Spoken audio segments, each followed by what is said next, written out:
जैसे कि कहा जाता है वकील और डॉक्टर से कुछ नहीं छुपाना चाहिए, same it should apply with mortgage agents and mortgage broker. हमने देखा है कई बार क्लाइंट्स की मॉर्गेज डिक्लाइन इसलिए हो जाती है कि उन्होंने हमें इंफॉर्मेशन प्रॉपर नहीं दी होती, क्योंकि हमारे माइंड में सेट किया हुआ है कि 5 बैंक हैं। There are other banks also जो कि आपको बेटर डील देते हैं और आपके क्वालिफाइंग इजी है, आपको सेम सर्विस प्रोवाइड करते हैं जो आप 5 बैंक प्रोवाइड करते हैं। जी नमस्कार, एक बार फिर आपके सामने हाजिर हूं मैं Ashwini Agarwal direct to public में। आप जानते हैं कि हम डायरेक्ट टू पब्लिक में हर हफ्ते कुछ ना कुछ एक नई पर्सनैलिटीज को लाते हैं और उनसे बात करते हैं और उनके जो ज्ञान है, उनके जो एक्सपीरियंसेस हैं, उनसे हम कोशिश करते हैं कुछ ना कुछ जानने की। तो आज हमारे बीच में हैं मनीष तनेजा, जो कि बहुत ही एक्सपीरियंस्ड मॉर्गेज एडवाइजर हैं। और आइए आज जानेंगे इनके बारे में। तो पहले स्वागत करते हैं मनीष तनेजा जी का। Manish Taneja ji, thank you so much for coming and joining us and you are most welcome here. Thank you Ashwini ji, and really appreciate आपने डायरेक्ट टू पब्लिक लॉन्च किया है। It's a portal, it's a kind of a launch pad for people, जहां पर वो अपने experiences, अपनी knowledge एक आम पब्लिक को, आम लोगों को एक्सप्रेस कर सके, बता सकें, ताकि they can be guided much better. बिल्कुल तनेजा जी, बिकॉज आजकल सोशल मीडिया की मार्केट इतनी वास्ट हो गई है और उसके ऊपर पैसे देके आप मार्केटिंग वालों से कुछ भी करा सकते हो। They can do wonders on the social media, but you don't know कि एक्चुअल में उसका एक्सपर्टाइज अपना कैसा है, कितना है। उसके बारे में बहुत कुछ आपको चेक करना पड़ता है। और खासतौर से जहां पर आपने कोई बड़ी चीज बाय करनी है या बड़ी इन्वेस्टमेंट्स, जैसे रियल एस्टेट बाय करना है आपने, या आपने इंश्योरेंस अपनी लाइफ के लिए कैपिटल इंश्योरेंस की बात करनी है, या आपने मॉर्गेजेस बाय करनी है, या मॉर्गेज के लिए कोई उन्हें सही राह दिखाने वाला इंसान चाहिए, या कुछ लोग हैं जो कनाडा में नए आए हैं, उनको बताने के लिए कनाडा क्या था, क्या है, कनाडा में कैसे आगे बढ़ना है। तो there are lot of stories जो हम कवर करना चाहते हैं इसके अंदर। और धीरे धीरे दर्शकों में से भी लोग हमें कॉल करते हैं, हमें रीच आउट कर रहे हैं कि भाई आना चाहते हैं। तो we are we are trying to bring more and more people here so that कि उनकी जो स्टोरीज हैं उनसे कुछ हम सीख सकें और अपने दर्शकों तक वो स्टोरीज पहुंचा सकें, इवन इंडिया और इवन कनाडा, दोनों जगह पे। Thank you sir, and it is my pleasure. And like आपकी और मेरी हिस्ट्री तो बहुत पुरानी है। हम लोग तो कई सालों से एक दूसरे को जानते हैं। बिल्कुल। And we tried launching few things, and like everybody knows mister Ashwini Agarwal, he is always there helping society and everybody. अब मनीष जी देखिए, पहले जब से मैंने पॉडकास्ट शुरू किया, हमारे पास मॉर्गेजेस से 2 गेस्ट आ चुके हैं। पहले थे अनुज वोरा जी, दूसरे थे धर्मेंद्र ओझा जी। आप भी जानते हैं, बहुत अच्छा नाम है, बहुत बिल्कुल अच्छा सर। एक्सपीरियंस है उन लोगों का। तो ऐसे ही आज हमारे बीच में मनीष जी हैं, इनका भी बहुत अच्छा एक्सपीरियंस है, लेकिन कहानी में थोड़ा सा फर्क है, थोड़ा सा ट्विस्ट है कहानी में। तो पहले आइए मॉर्गेज के बारे में जानेंगे, आज का सिनेरियो, क्योंकि मॉर्गेज और रियल एस्टेट में जीटीए एरिया में बहुत जल्दी बहुत कुछ बदलता है। तो करंट सिचुएशंस में मॉर्गेज की बात करेंगे मनीष तनेजा जी से, लेकिन पहले डायरेक्ट टू पब्लिक में जानते हैं मनीष जी के बारे में कुछ। कहां से थे, आज कहां पर हैं, और बीच में क्या क्या किया, कहां कहां रहे। तो आइए बात करते हैं मनीष तनेजा जी से। मनीष तनेजा जी, सबसे पहला क्वेश्चन जो नॉर्मली हम सबसे पूछते हैं, आप कनाडा में किस ईयर में आए? सर 2004।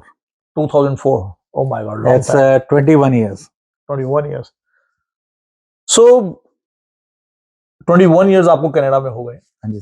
इंडिया में क्या करते थे, क्या पढ़ाई लिखाई की, कब आए, क्या क्या एक्सपीरियंस रहे वहाँ के, थोड़ा सर सा अपने बारे में बताएं। इंडिया में मैंने ग्रेजुएशन की है दिल्ली यूनिवर्सिटी से। एंड उसका वहाँ पर like I was a kind of from well to do family. Parents were well to do, father lawyer हैं और mother was into constructions, real estate में थे वहाँ पर। So I was like kind of only child, no siblings. Pampered child.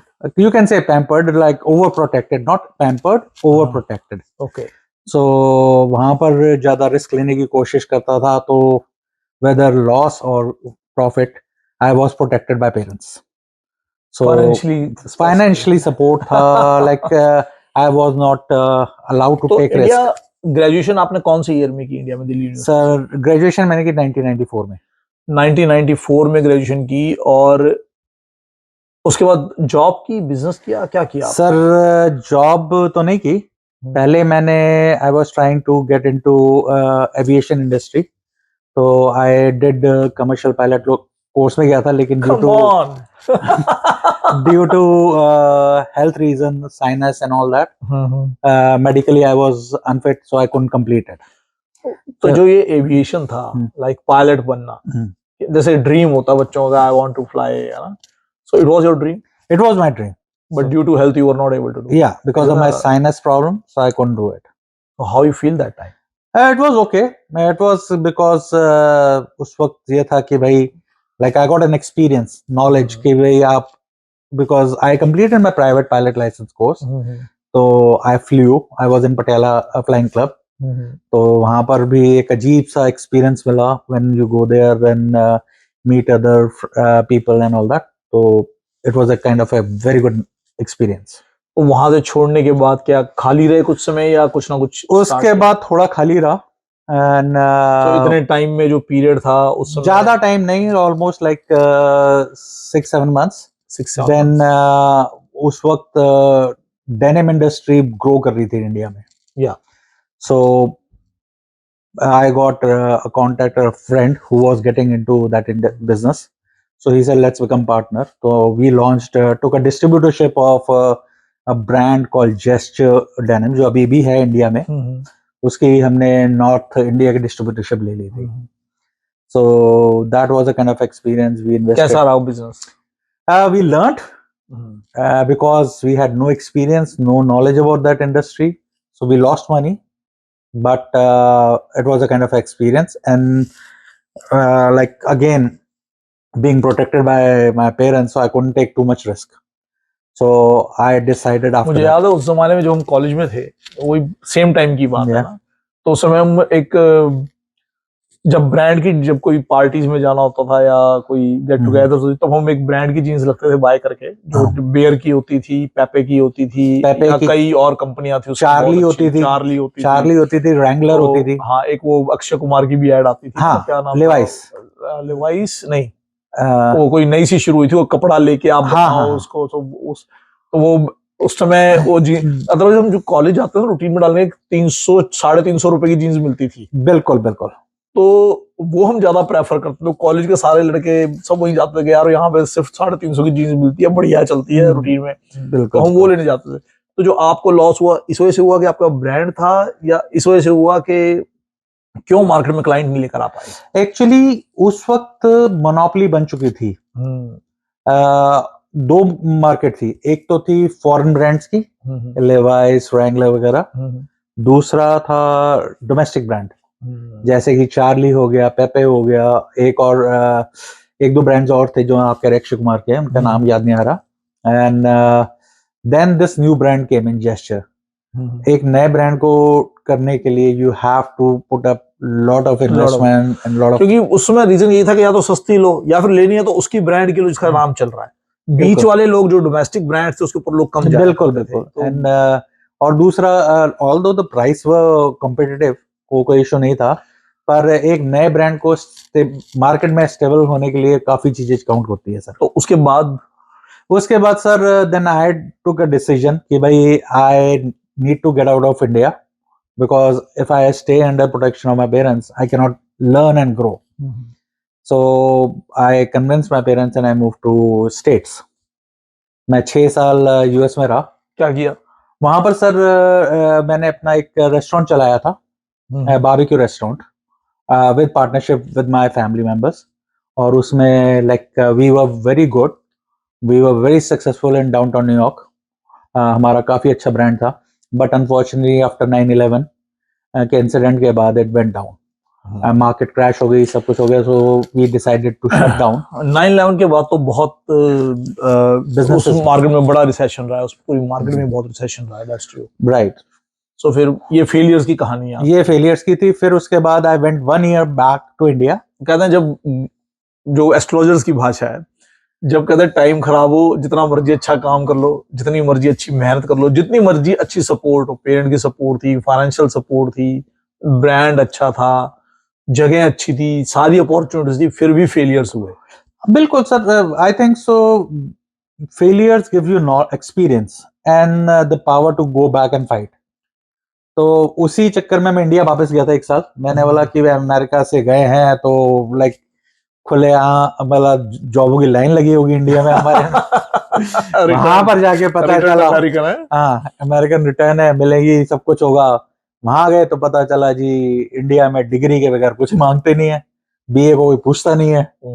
तो then I decided to come to Canada to pursue my postgraduate diploma and इस वजह से 2004 में I moved to। So अकेले आए थे कनाडा जब आए आप? बिल्कुल सर, बिल्कुल। तो you started your life as a student. Yes sir. तो स्टूडेंट्स के साथ जो आज दिक्कतें आ रही हैं और जो उस समय दिक्कतें आ रही हैं, do you think that there is a difference और it's the same thing? Sir difficulties almost same नहीं है, completely different difficulties. But yes we both were like आज के तारीख में भी स्टूडेंट्स फेस कर रहे हैं, स्ट्रगल कर रहे हैं, हमारे वक्त में भी कर रहे हैं। हमारे वक्त में थोड़ी स्ट्रिक्टनेस थी क्योंकि the government was not that liberal. हमारे वक्त में कोर्स कंप्लीट करने के बाद आपको 3 महीने का टाइम मिलता था जिसके अंदर आपको जॉब लेनी पड़ती थी। अगर आपको जॉब नहीं मिलती तो you won't get work permit, you have to either go back or do another program. पर उस समय जॉब्स वगैरह मिल जाती थी जो 20 आवर्स थे वो थे सर 20 आवर्स तो थे but working inside the college not outside. Oh हाँ you have to work inside the college. मतलब अपने अपने टाइम के अपने अपने चैलेंजेस हैं। हाँ बिल्कुल सर। और हमारा सबसे बड़ा चैलेंज था कि we have to find job in our field, the course we have done. Not like अभी है कि आपको आपके फील्ड में या जो आपको वर्क परमिट मिलना उसी फील्ड में ही आपको जॉब चाहिए होती है, अभी है वो? Sir I find it is more liberal now. Okay चलो नेक्स्ट चलते हैं कि आप फिर मॉर्गेज में कैसे आए, यहाँ पढ़े लिखे, उसके बाद क्या क्या किया आपने? वर्क परमिट हुए, वर्क परमिट के बाद? Sir work permit actually I got the job, वो भी लाइक काइंड ऑफ एक इंसिडेंट था। मैंने किया था बिजनेस डिप्लोमा, उसके बाद हमारे को जॉब लेनी थी। Then the job I got was in a recruitment firm. Recruitment firm की जॉब ले ली, हमें वर्क परमिट मिल गया। मैंने 14 साल रिक्रूटमेंट इंडस्ट्री में लगाए। वहां पर मैंने स्टार्ट किया था as a recruitment agent, 100% commission job and kind of it was an experience that I will never forget। तो उस एक्सपीरियंस ने ही मुझे आज भी बनाया जो मैं आज हूँ। बिल्कुल सही बात है, क्योंकि रिक्रूटमेंट के अंदर ज्यादा काम पेपर वर्क का होता है और मॉर्गेज जिसके अंदर आज आप हैं वो भी सारा काम पेपर वर्क का ही है। तो पेपर वर्क को संभालना, प्रोसेस करना, ये सारा काफी मैच करती है चीजें। सिर्फ एक फाइनेंशियल और नॉन फाइनेंशियल का फर्क जरूर है, बट अदरवाइज जो आपकी जो ध्यान है वो सारा पेपर वर्क में ही रहता है। बिल्कुल sir, like it was a kind of a very good experience. मेरे मेंटर्स भी जो है they were awesome. Parents were also happy? Parents वो उन्होंने तो गिव अप ही कर दिया था मैंने ऐसे moving to Canada, they have given up all hope कि जो तूने करना कर, don't involve us anymore. So and I think so that was a good thing also, क्योंकि जब उन्होंने छोड़ा तभी ऊपर वाले ने पकड़ा। बिल्कुल sir, like they were there backup के लिए थे, they are still there, but एक वो होता ना एक अच्छा सा मिल गया। फिर like after working for 14 years I was in commission based jobs as well as contracts थे, I was not getting stability। तो रिक्रूटमेंट्स की आपने, रिक्रूटमेंट्स के बाद बैंकिंग की तरफ या मॉर्गेजेस की तरफ कैसे आपका ध्यान गया, या how you moved into this thing? So like I said, like 14 साल किया, उसमें कॉन्ट्रैक्ट्स पे था तो स्टेबिलिटी नहीं मिल रही थी, कोई फिक्स परमानेंट जॉब नहीं मिल रही थी। So then one of my friend, उन्होंने मुझे कहा कि भाई because I have mortgage licence, because in 2014 I went ahead and did my mortgage course and part time I was doing mortgages with brokerage। So like you have the course, license hai, you have a knowledge and experience, why don't you go full time in mortgages? And my friend was working with CIBC और उनके referral से मुझे CIBC में as a mortgage advisor hire कर लिया गया 2017 में। Okay, तब से आप बैंकिंग में रहे थे? उसके बाद से मैं कितना टेन्योर हो गया total banking on roll job as a mortgage? आपने कितने साल की होगी? Almost 7.5 years। 7.5 years। 7.5 years। CIBC था, बीमो था, स्कोशिया बैंक था। ओके, 3 बैंक्स के अंदर जिसके अंदर आपने ज्यादा टाइम स्कोशिया में लगाया मेरे ख्याल से। बिल्कुल, हम उसी समय मिले थे जब आप स्कोशिया में थे। बिल्कुल बिल्कुल तो ये है आज डायरेक्ट टू पब्लिक में मेरे साथ मनीष तनेजा जी। तो अब बात शुरू की है मॉर्गेजेस की, हमने इनका थोड़ा पास जाना। आज जब 7 साल बैंकिंग का काम ये कर चुके हैं, लेकिन अब एक ट्विस्ट आता है कि अब इन्होंने बैंकिंग को छोड़कर मॉर्गेज को अपनाकर भी ये ब्रोकर के ज्वाइन हुए हैं। तो मनीष जी, आप पहले आप बैंकिंग में थे, है ना, रेगुलर 7 साल बिल्कुल काम सर। किया, अब आप ब्रोकरेज में आए हो अभी थोड़े टाइम पहले। बिल्कुल। तो क्यों? बैंकिंग में अच्छा था, काम भी आप बहुत अच्छा कर रहे थे, आई नो। सो और साल की कितने ट्रांजैक्शंस करते हैं आप? Sir on an average 125 to 150 deals. 100 से 150 ट्रांजैक्शंस आप या करते हैं। So, अचानक ब्रोकरेज में आने का क्या मन बनाया? What brings you? क्या डिफरेंस क्या लगता है आपको मॉर्गेज के अंदर बैंक में काम करने में और ब्रोकर के यहाँ काम करने में? या लोगों के लिए क्या फायदेमंद है, जो कस्टमर्स आते हैं उनके लिए क्या फायदेमंद है? सर experience, मेरा one of the biggest reason when I was as a recruiter also as well as a mortgage advisor with bank also was to provide services to clients. And after the 2022 market जो change आया है, जो market ये slow down हुआ है, उसके बाद I have started noticing कि banks जो से हैं they were being very kind of picky in qualifying the deals. चाहे रेट कम भी हो गए फिर भी वो बहुत स्ट्रिक्ट हो गए हैं, और लाइक काइंड ऑफ उनकी मर्जी होती है वो कब प्रोवाइड सर मॉर्गेज दें या ना दें, they can easily decline and lot of my clients were getting impacted. तो इस that was one of the reason why I jumped into mortgage brokerage side. शायद अगर मैं इसको लूँ तो मैं ये कह सकता हूँ कि जो आपके पुराने क्लाइंट्स हैं उनको रिटेन करना मुश्किल हो जाता है, क्योंकि now you can not make them happy because bank की पॉलिसीज ऐसी बदल गई हैं और बैंक रिजिड हो गया, और आपका अपना जो क्लाइंट है वो कहीं ना कहीं, या जो नए क्लाइंट भी आ रहे हैं, वो पॉलिसीज की वजह से कहीं फिटमेंट नहीं हो पाती उनकी उसके अंदर, उस बैंक के अंदर, जबकि दूसरे बैंक वो शायद कर रहे होते हैं काम। बिल्कुल बिल्कुल सर, आप सही कह रहे हो इस मामले में। लाइक कई बैंक्स बहुत लिबरल हैं और कई बैंक्स बहुत स्ट्रिक्ट हैं, एंड बट उससे बढ़कर पीपल जो उनसे हमारे क्लाइंट्स हैं उनको ये एक चीज समझानी पड़ती है हमें कि भाई मॉर्गेज बैंक के हिसाब से मत लो, क्योंकि देर आर सम बैंक्स जो हम लोग बहुत इग्नोर कर देते हैं, जिनके बारे में एक रेगुलर क्लाइंट को नहीं पता होता कि वो भी ए लेंडर ही हैं, क्योंकि हमारे माइंड में सेट किया हुआ है कि 5 बैंक हैं। There are other banks also जो कि आपको बेटर डील देते हैं और आपके क्वालिफाइंग इजी है, और आपको सेम सर्विस प्रोवाइड करते हैं जो आपका 5 बैंक प्रोवाइड करते हैं। तो नॉर्मली तो यही होता है, मेरे मन में भी यही है कि हाँ यार, जो रिटेल बैंकिंग है जहां हम जाते हैं, टीडी, स्कोशिया, बीएमओ, आरबीसी, यही सब मेन बैंक हैं। इसके अलावा कौन कौन से बैंक हैं? सर मेन बैंक तो यही है, लेकिन देर आर ए लैंडिंग में कौन से नाम आते हैं? और सर बैंक ऑफ कनाडा ने 3 सेट बनाया, schedule A, schedule B, and then there are lenders like private lenders and make and all that, जो प्राइवेट इन्वेस्टर्स होते हैं। सो स्केड्यूल ए में आपके 5 मेजर बैंक हो गए, Scotia, RBC, BMO, TD and CIBC. Schedule B में आपके ट्रस्ट कंपनीज आ जाती हैं और दूसरे छोटे बैंक्स आ जाते हैं, जो कि आपको सेम सर्विसेज प्रोवाइड करते हैं जो ए साइड कराती है, लेकिन उनका सिर्फ एक चैलेंज होता है कि उनका जो इतने ब्रांचेस नहीं हैं, उनके ब्रांचेस कम होने की वजह से उनके लोगों की नजर नहीं जाती उस पर।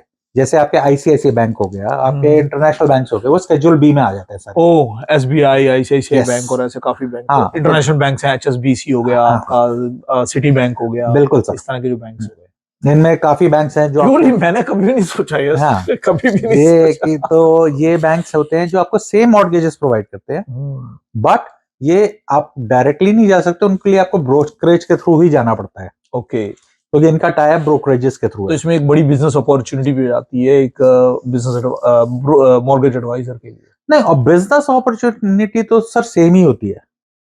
नहीं, मेरे हिसाब से बढ़ती है, क्योंकि मैं आपसे लेना चाहता हूँ, आप स्कोशिया बैंक में, मैं आपसे लेना चाहता हूँ, स्कोशिया बैंक मुझे नहीं दे रहा, मैं कहीं ना कहीं फंस गया, या रेट का इशू हो गया, कुछ भी इशू हो गया, तो आप मुझे भेज नहीं सकते दूसरी जगह पे, क्योंकि you are bank employ, right? बिल्कुल सर। सो बट अगर आप ब्रोकर के यहाँ काम कर रहे हो तो यू कैन चेक कि कौन सा बैंक या कौन सी जगह पे मेरे को ज्यादा बेनिफिट है, आप मुझे वहां पे दे सकते हो। तो मैं आपसे ले रहा हूँ, अगर आप बैंक में होते तो शायद मैं आपसे नहीं लेता, मैं शायद किसी और ब्रोकरेज पे जाता फिर, तो यू आर बिल्कुल लूजिंग सर, योर बिजनेस।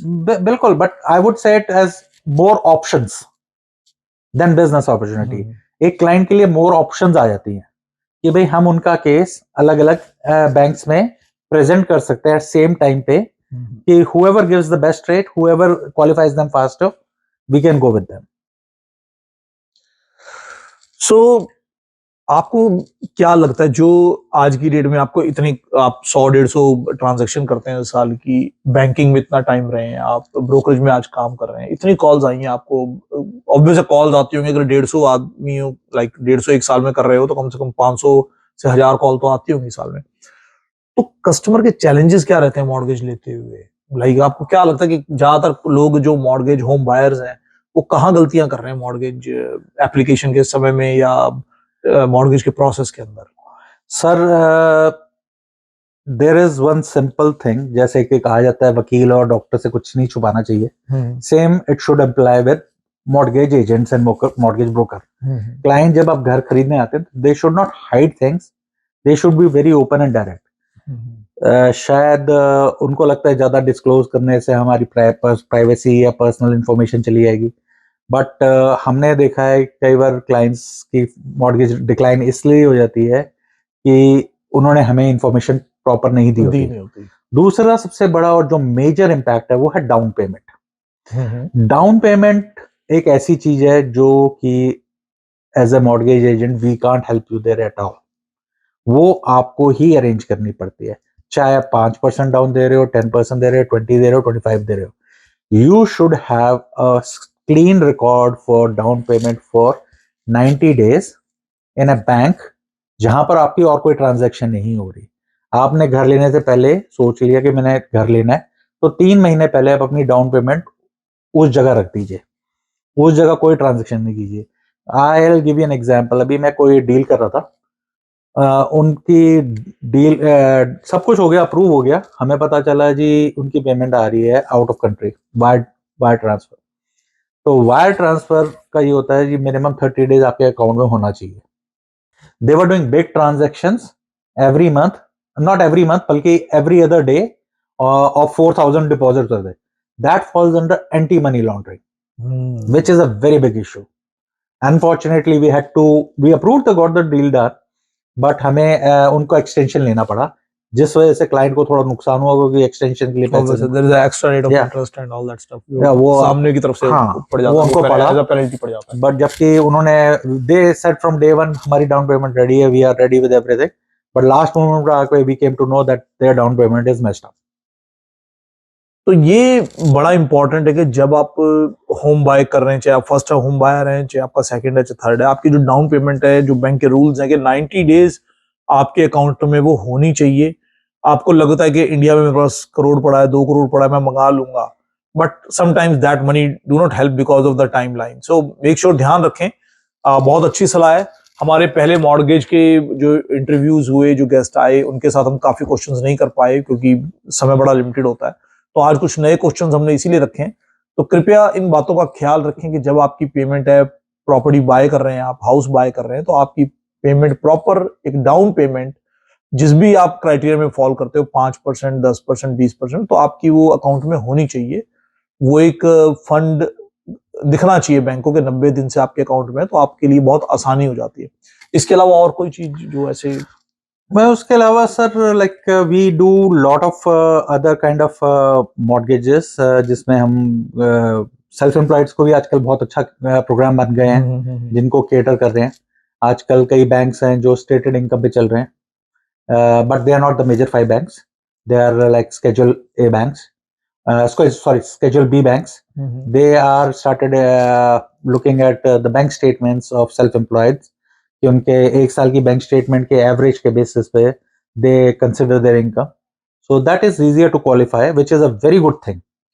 मैं आपसे ना पूछना चाहता था कि किस किस तरह के क्लाइंट जो होम बायर्स होते हैं, किस किस तरह के क्लाइंट्स होते हैं?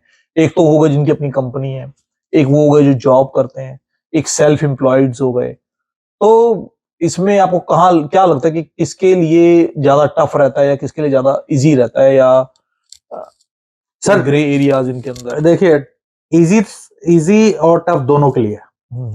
If you have a proper history and like I said कि अगर आप एजेंट को क्लियरली बता के चलेंगे कि क्या स्टोरी है, so they can structure deal accordingly. ये सारा स्ट्रक्चर करने का ये है कि आप केस कैसे प्रेजेंट करते हैं। आप केस, अगर आपके पास केस में लूप होल्स हुए तो आप केस हारोगे ही हारोगे। अगर आपने चीजें छुपाई हुई हैं तो नहीं पता चला तो आपको लास्ट मोमेंट पे प्रॉब्लम आएगी। बिल्कुल ठीक बात है। जिस तरीके से बेसिकली हमने बैंक को ये दिखाना है कि आपको हमें लोन देके लॉस नहीं है, we have sufficient money to pay you every month and you are secure, your property is secured with us, right. So that's a very important thing. तो सेल्फ एम्प्लॉयड में कैसे करते हैं आप लोग? सेल्फ एम्प्लॉयड में सर जैसे मैंने आपको बताया कि देयर आर 2-3 प्रोग्राम्स। एक होता है कि हम आपकी कंपनी की इनकम में से ले लेते हैं, that is called net income after taxes program. ये मेजरली सारे बैंक्स करते हैं। एक होता है स्टेटेड इनकम, जिसमें हम आपके बैंक स्टेटमेंट से आपकी इनकम लेते हैं और उसमें से एक्सपेंस लेके माइनस करते हैं। तो and then there is the simple कि भाई आप अपने आप को डिविडेंड कितना देते हैं, सैलरी कितना देते हैं। कुछ ऐसे क्लाइंट्स आते हैं जो वर्क परमिट होल्डर्स होते हैं, बिल्कुल आते हैं सर। उनके लिए क्या रहता है? उनको मिल जाती है प्रॉपर्टी या किस बिहाफ पे क्या कंडीशंस रहती हैं उनके लिए? उनके लिए सर सेम कंडीशंस तो सेम ही होती है। उनका दो चीजें अलग होती है। एक तो उनका वर्क परमिट वैलिड होना चाहिए minimum 1 year.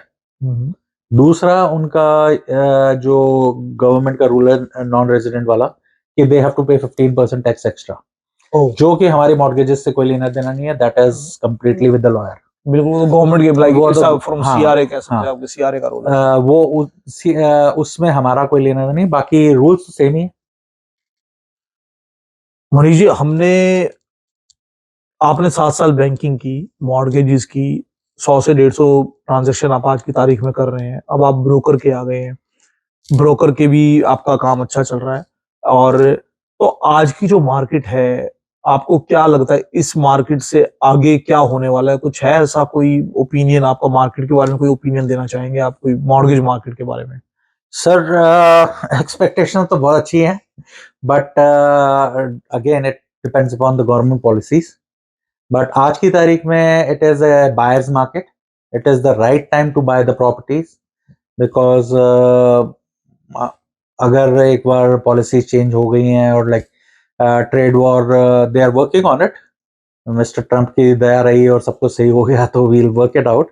But right now it's the buyers market. People if first time home buyers के लिए बहुत बढ़िया है, अपॉर्चुनिटी है। इन्वेस्टर्स के लिए भी अच्छी अपॉर्चुनिटी है क्योंकि they can get good deals. And yes, थोड़ी मॉर्गेजेस में चैलेंजेस जो ए साइड के हैं, they are strict, the rules are strict, but mortgages हो रही हैं, रिफाइनेंसेस हो रहे हैं, परचेजेस हो रही हैं। क्या अभी 5% 10% पे मॉर्गेजेस हो रही हैं? आराम से, कोई दिक्कत नहीं है, कोई प्रॉब्लम नहीं है। 5% 10% पे इजीली हो रही है if you have your income and आपके पास डाउन पेमेंट है। Yes, it is easy. तो मॉर्गेजेस हो रही हैं, बहुत अच्छे तरीके से हो रही हैं और सही समय है प्रॉपर्टी लेने का। सबको पता है क्योंकि डाउन टाइम है, इस समय प्रॉपर्टीज के प्राइस कम है। जो न्यू होम बायर्स हैं उनके लिए तो बहुत अच्छी अपॉर्चुनिटी है ये, कि अपनी मॉर्गेज अगर वो ले सकते हैं तो ले, और उनके पास डाउन पेमेंट है। और इसी के लिए मैं मनीष जी आपसे चाहूंगा कि आप प्लीज अपना फोन नंबर जरूर बताएं कि अगर उन्होंने आपसे कोई कंसल्टेशन करनी है, कोई जानना है मॉर्गेज के बारे में, तो किस नंबर पे आपको रीच आउट कर सकते हैं? श्योर सर, मेरा फोन नंबर है 647-333-6234 and I work with Centum Indigo mortgages and I am always there. You can reach me, message me, call me any time and feel free to ask me questions. You can ask me questions about mortgages. It's not that you have to get mortgages from me. You can ask me questions so I can help you out and you can decide later on. Manish ji का नाम, इनकी brokerage का नाम और इनका phone number सब कुछ screen पे भी है। तो डेफिनेटली मनीष जी का बैंकिंग का एक्सपीरियंस बहुत अच्छा है, ब्रोकरेज के पास बहुत अच्छा काम कर रहे हैं। तो अगर आपको कोई भी मॉर्गेजेस चाहिए, आपको रेजिडेंशियल मॉर्गेजेस के अंदर कहीं पे कुछ जानना है, किसी भी तरह से आपको कोई हेल्प चाहिए मॉर्गेजेस की, तो एक ही नंबर है मनीष जी का जिसको आप इजीली स्क्रीन पे दिया हुआ है डायल कर सकते हैं और कोई भी क्वेश्चन पूछ सकते हैं किसी भी वर्किंग आवर्स के अंदर। तो मनीष जी, कोई और ऐसी चीज जो मैं आपके बारे में बताना या पूछना भूल गया हूँ कुछ? Sir, we also do commercial mortgages as well as commercial loans for the companies. So that is one thing that I have added after leaving the bank. Okay, that's good to know. क्योंकि uh, आज जो हमने बात की सारी residential के ऊपर ही, commercial पे नहीं की। बिल्कुल, but it's a new thing कि आप कमर्शियल भी करते हैं। कमर्शियल लोन्स भी करवाते हैं for the companies, like commercial mortgages हो गए, कमर्शियल लोन्स हो गए, buying franchisee, buying buildings, construction loans, तो वी हेल्प देम आउट। ये एक बहुत अच्छी बात है जो मनीष जी के बारे में मुझे भी नहीं पता था, पता चली है कि बहुत अच्छा इन्होंने प्रोडक्ट ऐड किया है। क्योंकि जो भी रियल्टर्स हैं जो फ्रेंचाइजी को सेल कर रहे हैं या बाय करवा रहे हैं अपने क्लाइंट्स को, या जो क्लाइंट्स हैं जो खुद बाय कर रहे हैं, सेल कर रहे हैं फ्रेंचाइजीज को, या जो कमर्शियल यूनिट्स के ऊपर कोई जानकारी जानना चाहते हैं, जैसा कि आप जानते हैं कि पिछले 7 साढ़े 7 साल से तो मनीष सिर्फ बैंकिंग में ही एक्सपीरियंस कर चुके हैं। So he is having a very very deep knowledge of mortgages. So आप बिल्कुल निसंकोच इनको कॉल कर सकते हैं दिए गए स्क्रीन के नंबर पर। और कुछ और ऐड करना चाहेंगे Manish ji? Sir, like the mortgage industry is a big industry, तो बिल्कुल ये तो आधे आपके घंटे क्वेश्चन रहते में हैं। कुछ 15 20 30 मिनटों में मॉर्गेज के बारे में सारी बातें तो की ही नहीं जा सकती। और ये मेरे लिए बड़े सौभाग्य की बात है कि मेरे रिलेशन बहुत अच्छे अच्छे लोगों से हैं, और उन्हीं में से एक मनीष जी आज मेरे साथ हैं जिन्होंने बहुत अच्छी बातें की आज हमारे साथ मॉर्गेज के बारे में। और डेफिनेटली आप लोग इन्हें कॉल करते रहें ताकि इन्हें पता लगे कि आप इनके प्रोग्राम देखते हैं, आप इन्हें देखते हैं, और ऐसे ही जुड़े रहे हमारे साथ डायरेक्ट टू पब्लिक में। और एक बात मैं जरूर कहूंगा, चैनल को सब्सक्राइब कर लें, वरना बाद में कई बार मैं लिंक ग्रुप्स में शेयर करता हूं, कई बार नहीं करता हूं, तो मिले ना मिले, प्लीज आप लोग चैनल को जरूर सब्सक्राइब करें। और कहीं पर भी आपको कुछ लगता है, कोई अच्छी बात कही है किसी ने, तो उसके अंदर कमेंट में जरूर हमें बताएं। और इसी तरह मिलते रहेंगे हर शुक्रवार को डायरेक्ट टू पब्लिक में आपके साथ, हम हर बार एक नए गेस्ट के साथ। Thank you. Thank you.